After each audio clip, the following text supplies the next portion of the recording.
रात्रीच्या जेवणात बेत होता मासे करायचा. मासे ह्यांनी आणले गावात जाऊन, आमच्या गावात पण मासे मिळतात नदीचे. आणि त्याला धुवून घेतलं, मीठ लावलं, हळद लावली, मसाला लावला. मी तळण्यासाठी असे जरा थोडेसे खालीवर करते आणि लिंबू पण पिळलं. मी घेतला आहे रश्श्यासाठी खोबरं हे करून खिसून.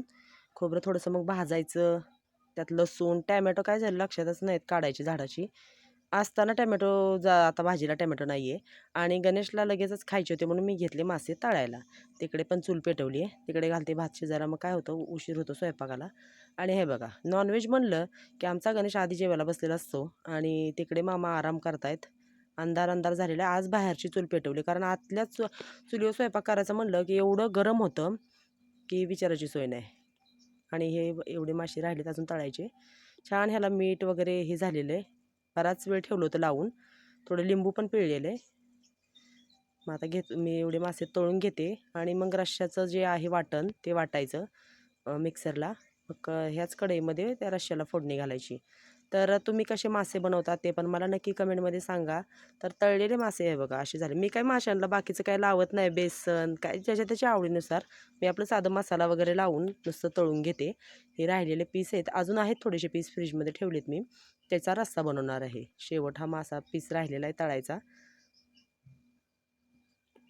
आणि इकडे भात पण झालेला आहे. आता राहिल्यात फक्त भाकरी आणि रस्सा. मग रस्सा फोडणी घालून घेते आणि मग भाकरी बनवते. तर आता घेते खोबरं वगैरे भाजून. तर रस्सा तयार झालेला आहे.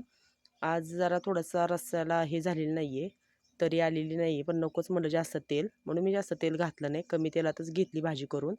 तर रस्सा तयार झाला आहे आणि गणेश आणि मामा बसलेले आहेत जेवायला. कारण भाकरी पण इकडे माझ्या बनवून झाल्यात. गणेश काय करतो, झोपतो. मग दिवसभर मस्ती घातलेली असते, दिवसभर झोपत नाही. आणि मग काय करतो, रात्रीचा लवकर झोपतो. तर इकडे मला घेतलं आहे मी जेवायला गवार आणि चपाती. तर असं होतं आज रात्रीचा जेवणाचा बेत.